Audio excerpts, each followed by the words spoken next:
this talk today. We also come at it from an angle. We understand that as early stage businesses, building, a brand is easier said than done, and there can be a lot of noise that you need to spend, 40K plus on a branding agency to do this, or on the other side, it's just about a pretty logo and then you're good to go. We're big believers that brands really, we're up and live. Brands really help to kind of represent and guide, particularly on the early stage, as your business needs to be kind of so passionate and to the core of who you are to get up and do it every day. So, perfect. So my background is in category design. I'm really passionate about kind of cutting through and redesigning existing businesses that have previously, had particular identities. So whether that be kind of archaic banking brands or looking at the fluffiness of carbon footprint tracking, which is what we were working on before. How can we really use visual and communication to kind of shake up the status quo? And then I have had the honor of working with Kevin, who comes at it from the design and visual side, and I'll let you introduce yourself. Yeah, thanks for that, Elle. And thanks everyone for showing up. This is really nice. My name is Kevin. I work with Elle most of the time, but mainly I'm a freelance graphic designer and photographer.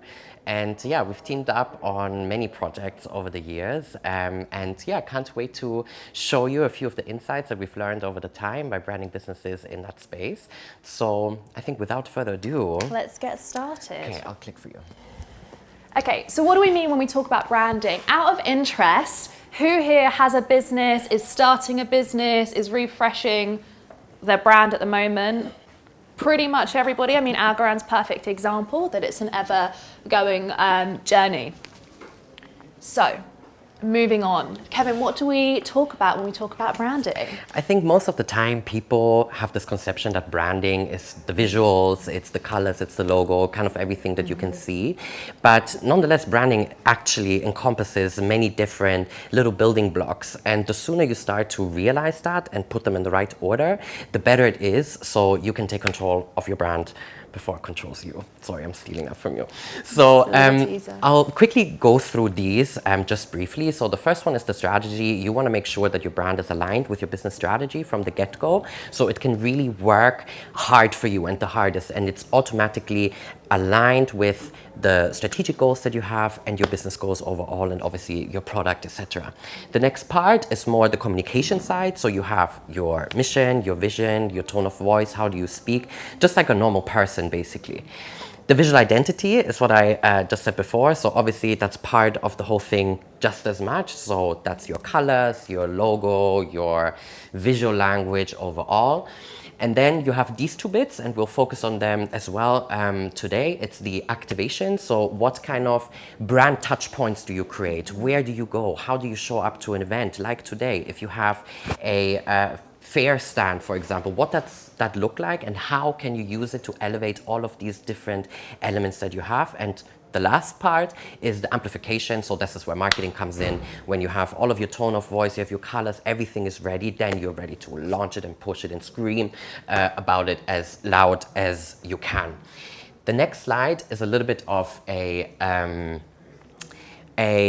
hint or like a tip from us. So as I just said, usually all of these things sit in their different silos and people work on them in different capacities. There's different people for different things. But if you want to set yourself up for a higher chance of success from the beginning, it's good to break down these silos and really think about it in a concentric way. So you start with the strategy and then everything else builds on top of that. So you make sure everything is consistent, it's aligned, and just does the most that it can for you and your company, really. Yeah, completely. And I think in the kind of realm of tech, we take a lot from what our products teams are doing that do really well in terms of that strategy, in terms of that build and those building blocks, and how can we translate that to the business as well. So just as our products are kind of these living organisms, how can that be the same for a brand is how we like to visualize it. And on that, a brand is a living pattern of behavior, not a static entity or a stylistic banner. I think that's really important for us to think about as early stage businesses. brands can really represent and guide who we are and what we want to be. So for example, at Control Alt, we use it a lot in our early stage hiring process, which can be some of the most difficult hires that you do, right? It's the first time you're getting that cash injection, you're bringing people in who are kind of outside of your founding team. So how can us understanding our brand as almost this kind of fictional character, an entity in itself, help to guide our decisions across the board? So why do we need to care? Recognition and traction. I think as a startup, first impressions are everything. Almost think of it as a shop window. You're walking down your high street, how are you inviting somebody in, whether that's a VC, if you're looking to raise, or attracting that early stage talent or your first partners. Really, really key. Cut through. You know, the tech sector is crowded. When I first started out on a B2C app, it was like cost per downloads of like 40p. It was a very, not easy, I would say, but a very kind of different time. So we can argue that branding, that visual identity and narrative part is more important than ever before, because there's not necessarily a quick win like there was in the marketing landscape 5 years ago, where you could cut through, do that digital marketing. It's a lot more complex about that. And then the third point that I'm really going to kind of hammer home throughout this talk is it's not an afterthought. I think as an early stage business, engaging as many stakeholders as possible and understanding this as a foundation that drives your kind of wider business strategy is really, really important. So then I'm going to have a little bit of a note in branding and Web3.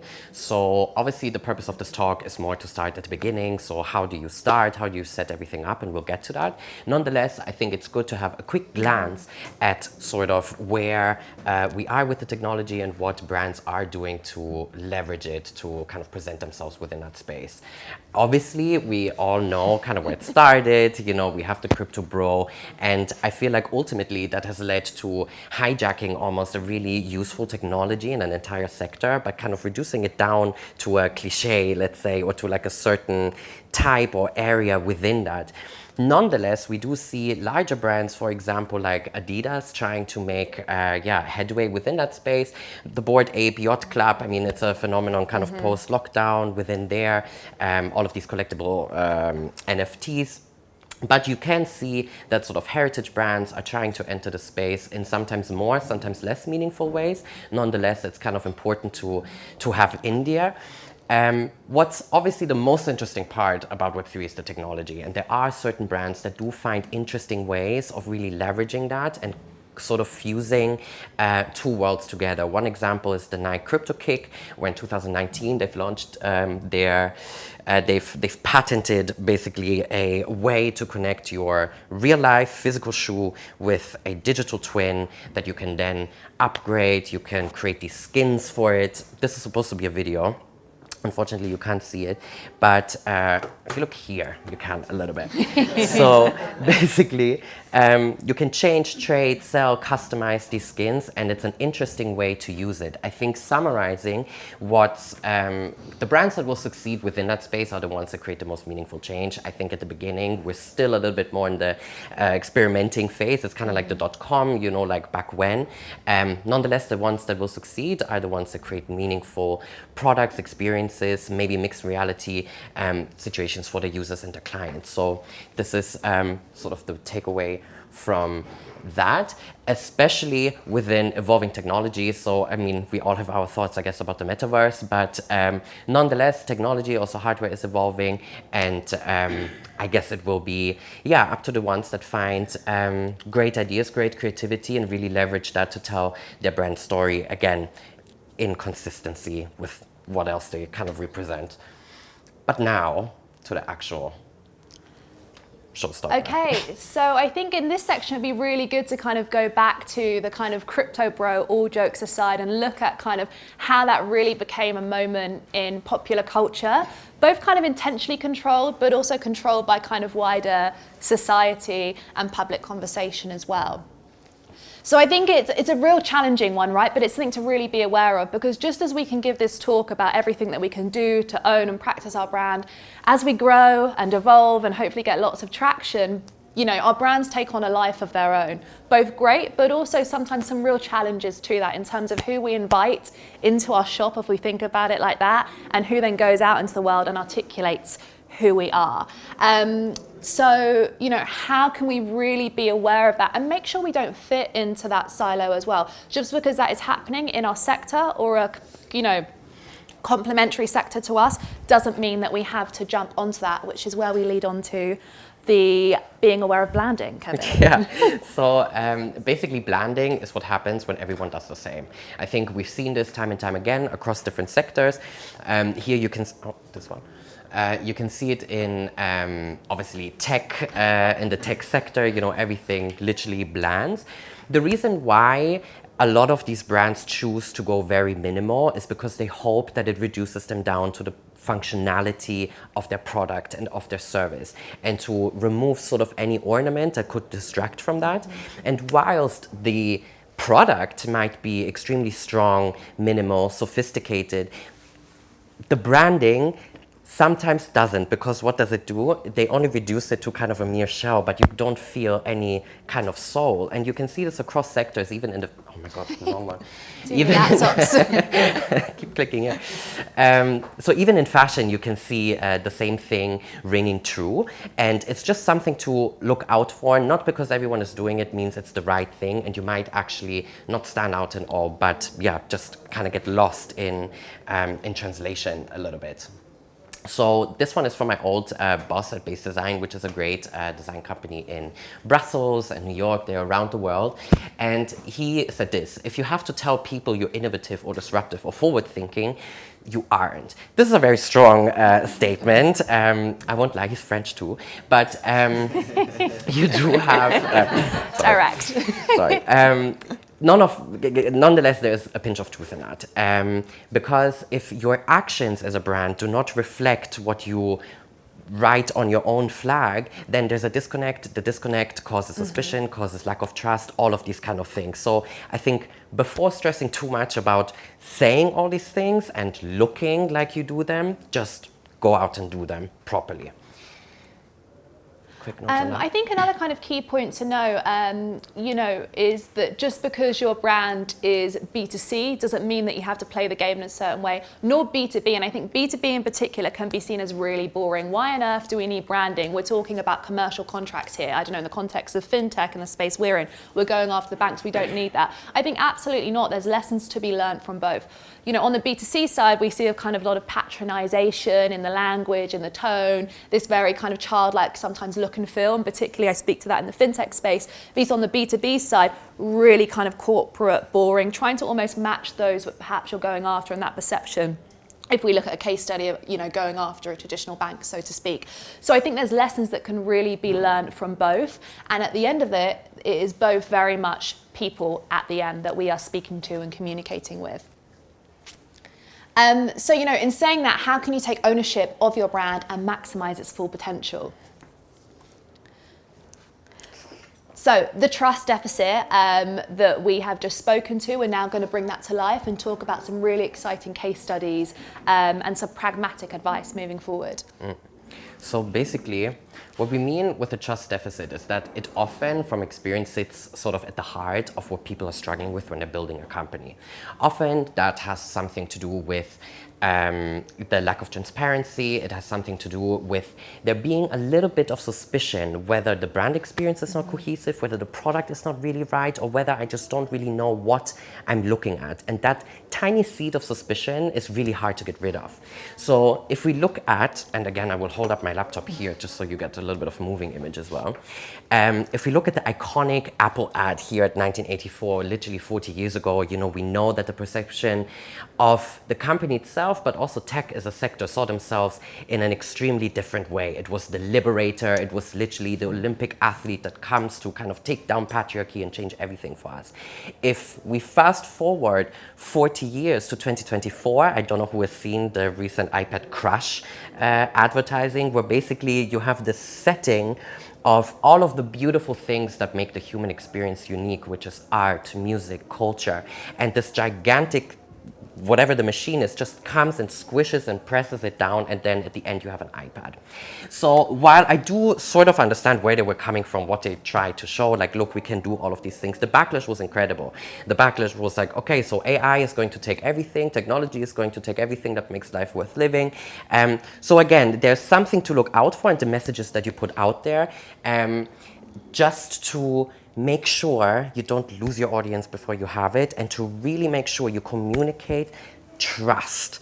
And how you can do this is basically by these 5 principles that we wrote down. Again, there's probably 50 more, but we're going to focus on these 5 today. Yeah, and we're going to go through some case studies that aren't necessarily anything to do with this sector, because I think that's a key thing to take forward from today. How do you as an individual interact with brands on the daily, whether it be your own, but also going through your day-to-day life? And I think there's a lot that can be learned outside of the sector to especially avoid what Kevin speaks to on that branding front. And I'd say that's a big thing to take on, always being aware. So the first one, leverage the human experience. Do we have any Charli XCX fans in the house? Yes, thank you. I was hoping we would have one. But I think, you know, all jokes aside, this is a really important and current case study within the last 4 weeks since the album has launched, in terms of going back to basics. In a world of streaming, in a world moving away from live music, you've got music festivals closing down all the time. How can you as an artist really interact with your fans and kind of bringing back that early fandom you saw in the 90s, early 2000s with boy bands, or like the Spice Girls, for example? And I think, Charli XCX has done this amazing job, especially as an artist that's in this kind of hyper pop club space, really going against the grain in the music industry.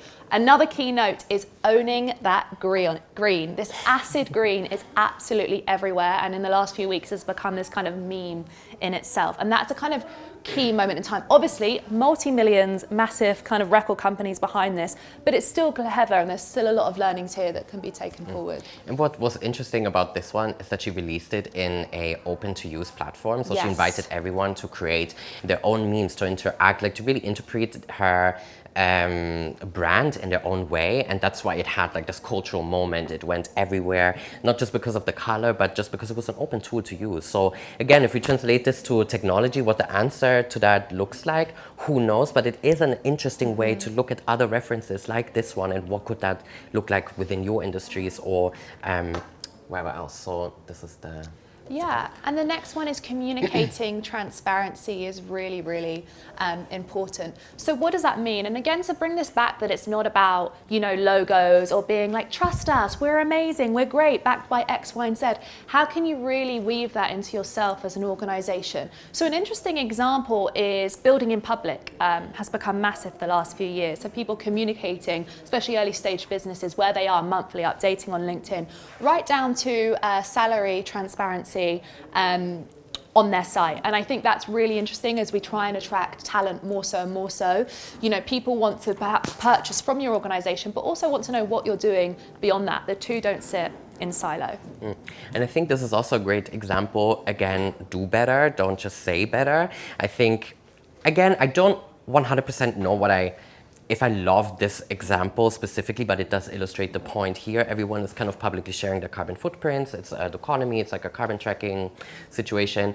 But nonetheless, it is an action, and something that you can feel. And it's ooh, okay, they are committed to the cause. They are actually doing that. So these are these subtle nuances that you can integrate into your brand experience that just kind of bring home what you're trying to say.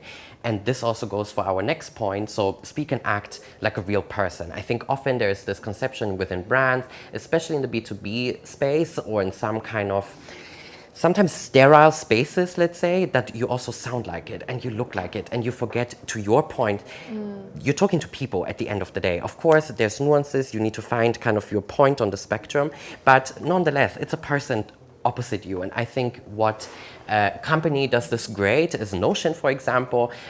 Why? Because it's very accessible language. It kind of, it's cheeky. You have a wink of an eye in there. But also what they do is they embrace their product. So they're not scared to show it. Often, I think, especially in early stage or some of the companies that we work with, there's always this holding back from the product, either because they don't want to show it or maybe it doesn't work properly.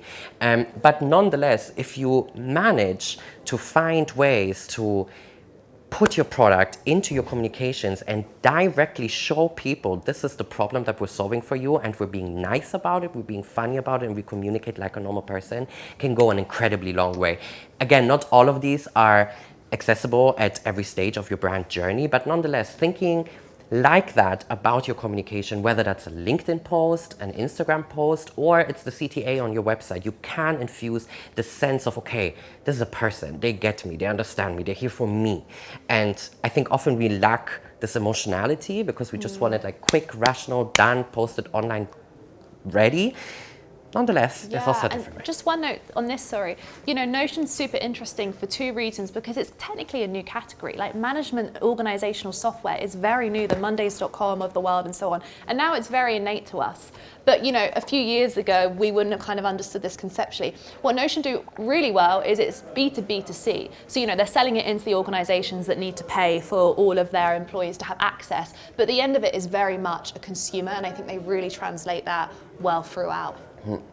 That's a great point. And the last one is, no, not the last one, is don't forget in real life. So here I'm going to talk about an example of a company that both of us used to work for, like back in the day. And there's again a video. I'm just gonna hold it like this. So basically here, Kogo again is a carbon management company, and we had the chance to exhibit at like Money 2020. It's like this big fair where a lot of these big shots come from banks. And we were thinking about how do we cut through, there's thousands of other exhibitors, many of them do similar things than the company we were working for. So what can you do? And instead of asking, okay, what are our key KPIs for this? What are the numbers that we're going to project on the wall? We just thought, okay, what are we all about? We're about managing your carbon. So in the manner of transparency, we published our entire carbon footprint for this entire thing. So it was 1.06 tons of CO2e. That includes the food that we ate, the transportation of the team, all of the building costs. We tried, again, setting our own standards and kind of trying as hard to meet them. We have a circularity score of 88.4% with this, which is great. Obviously, it could have been 100, but we made those decisions strategically where the cost of carbon was worth it, let's say, in our point of view.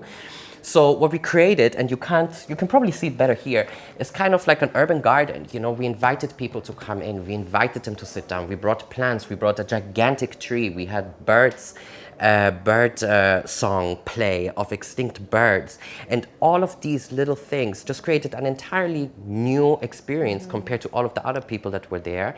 It was true to our brand, and we managed to get an adequate cut through. There was press, there was all of this, and we achieved that not by, wow, look at us, we're so great. We just did the right thing, really, and stuck to our brand values that we set a year before that. So, Completely. Did you want to Yeah, I just add? think as well, for context, Money 2020 is the blandest. Well, I mean, it's kind of a bit funky, right, Kevin? But like as conferences go, at the end of the day, it's just suited and booted. You've got every KYB, KYC provider there. All the stands are the exact same. There's a bit of pizzazz, but not really. And I think at Kogo, we could have easily been like, okay, let's play the game here. At the end of the day, the clients at Kogo as well were these big banks that are more traditional. But I think in really kind of knowing thyself, so to speak, and kind of sticking true to who we were as a business, it spoke for itself in that press and that traction. Another thing we did when we launched Control Alt as a B2C business, our big brand pillar was about education. Again, democratizing access to tokenized assets. So we literally brought the said asset that we listed on our platform, which was a tiny, you know, like tiny housing has become a big thing, that we then were inviting people to invest in tokenized shares in, to our event. So in central London, we brought the tiny house on the back of a lorry. It was quite traumatic. But into that event to really give it that virality and that kind of moment from something that, you know, we were in a sector that was very much online, faceless. So bringing that to life. Oh, is this my one? Sorry. Don't say better, do better. So I think kind of it's really interesting as we look to some examples of some kind of top level businesses in the space that we can get those learnings from. So Patagonia is an amazing example of this that reigns true throughout. You know, I think their business to the end consumer is amazing. People understand the technology of their garments, what they do, but how are the team right from the CEO level really taking taking on that ownership and taking a stand and bringing that to life. And I think they've really set precedent for, what businesses and brands can do, particularly in the climate space, to take that action going forth. Absolutely. I feel like don't be afraid of bold headlines. You Yeah. know what I mean? Again, whether all of this is true and what way this will play out, but nonetheless, Earth is now our only shareholder is a nice way to cut through and just do things differently. Cool. So where do you begin with all this information? It can feel really overwhelming. So in the next few slides, we're going to talk through some kind of practical ways to get started, but also if you have a brand, to refresh it as well and come back to these conversations when things feel convoluted. Next slide. So these are some of the questions kind of when things get overwhelming that myself and the team of Control Alt really go back to basics. And it's nothing fancy. We literally sit there with a piece of paper and we're like, right, everybody go 60 seconds. And it's also a good way when things are confusing, because I think as startups grow, there can be some tensions. Okay, what's our proposition? I actually don't think we should sell to this client, so on and so on. So kind of going back to basics in that sense is really, really helpful. And whether that's a B2C business, how do you make your users feel? What's the experience from that kind of platform? Or what are our biggest challenges? Or just quite simply, a good one is like, what is our why? Like, why are we even doing this? What's the point as to, why we're building? So if we go on to the next one. So this one is basically about something that can really come in extremely helpful, especially if you think about it at the beginning. So obviously, once you kind of figure out what you want to say, who you are, what your why is, you kind of need to formalize it, especially in a rapidly moving environment. You just need the stuff available and ready relatively fast. So there's a few things as sort of these 4 principles that are pretty good to keep in mind from the beginning. So obviously we have consistency. Consistency is one of the biggest ways you can create kind of trust within your brand, but also make it solidify your brand. But consistency can often lead, again, to blanding, sterile communication. So do not forget to keep the personality in there and try to be cheeky every now and then, and really think about the channels where you're sharing. Sometimes you can be more cheeky, sometimes maybe a little bit less, but keep that in mind. A very strong design system is built over time, but nonetheless, when you start out with your logo, your brand guidelines, all of these kind of things, you can already think about a design system and set it up in certain ways. We do have a little bit of a cheat sheet, which you can download later on, which basically gives you a few of the tools that you can use to set up a design system quite from the beginning. Later on, you can extend your design system to cover your product, to cover your brand communications, internal and external, all of that. It can become a beast, let's say. And then as last one, like we teased at the beginning, break down the silos. I think if you see brand in isolation, it's just not going to work as hard for you as it could. You need to be able to bring it to the table right at the start, and then always go back to it as you grow and develop your business. Yeah, and just to add on to the design system, I think this is kind of really fundamental in terms of engagement. Often it can be that the product is built or the website is built, and then you're kind of merging the two together, and that's where you get that inconsistency. And a good design system and engagement and education to that design system as well, not just something you kind of hand over to your CTO to go wild with, or vice versa, is really important. So people feel empowered, they can own that going forward. Then here, as teasered, some of the contents from the cheat sheet. So we just put a little bit of a Notion board for you together for you, where we talk about education, so interesting newsletters to follow, but also really how to get started, where to get your images from, where to get your colors from, where to host it all, where to store it, how to really make sense of everything brand within your business so people can access it, share it. It's a very collaborative kind of open source situation. So yeah, if you would like access to that, there is a QR code, which, yeah, feel free to take a picture and scan later. Yeah, and hopefully as well, if you do have the position in the future and you work with a branding agency, make sure you feel empowered as well, and that very much you're part of that experience and have those questions ready to go too. But feel empowered that you can also do it yourself as well, and it is exciting. And whether you're creative or not, like, we all exist and go through the world interacting with brands. So yeah, as cheesy as that sounds, like, take that forward and yeah, feel in control of that. Any questions? Like, we're probably on our third rebrand, but it's fine. And I think that's the point as well. It's easy when you build a brand to be like, this is our baby, it's so important, but we've done it so perfectly. You know, it took us weeks to build it in the first place. It was Kevin and I in a room, but you also have to get unemotional from it as well and evolve it. So B2C business, then we were B2B2C, and now we're very much firmly in the B2B space. And I think when we go through that process, and Kevin, jump in here, we have built our brand in such a way that it's not just Kevin and I doing it in silo and then it's like the rest of the team, like, okay, this is what we're doing. We make sure to engage everybody, and we actually really go back to that kind of workshop basis to engage people there, and also constantly ask those questions and never assume that we know just because we're part of the business day to day that what we're doing is right. I think now that we're on our kind of third iteration, stress testing has really come into it. We have more clients, we have more stakeholders that we can have those conversations with. And I think it's what was really interesting about the process with Control Alt is that it was iterative. So I feel like branding doesn't need to be sort of you pick a version once and then it kind of needs to stand the test of time forever. The core elements have not changed. So the typography hasn't changed, the color hasn't changed, the logo hasn't changed. We upgraded, tweaked a few bits and just changed the way we communicate, the words that we use to describe the brand, and really jigged things around, maybe seem more grown up now on our website, etc. But the core elements are still very much the same from those early days. We just kind of, you know, adjusted to how the business had to And adjust. we call it that. We're like, we need to grow up a bit. Like, that's what we say. And often when we regroup on the brand, we regroup on the wider business. That's kind of where the two kind of perfectly intersect. Because like, oh, we're running away a bit here. We're a gazillion things to so many people. Let's refresh the business and let's refresh our proposition with that.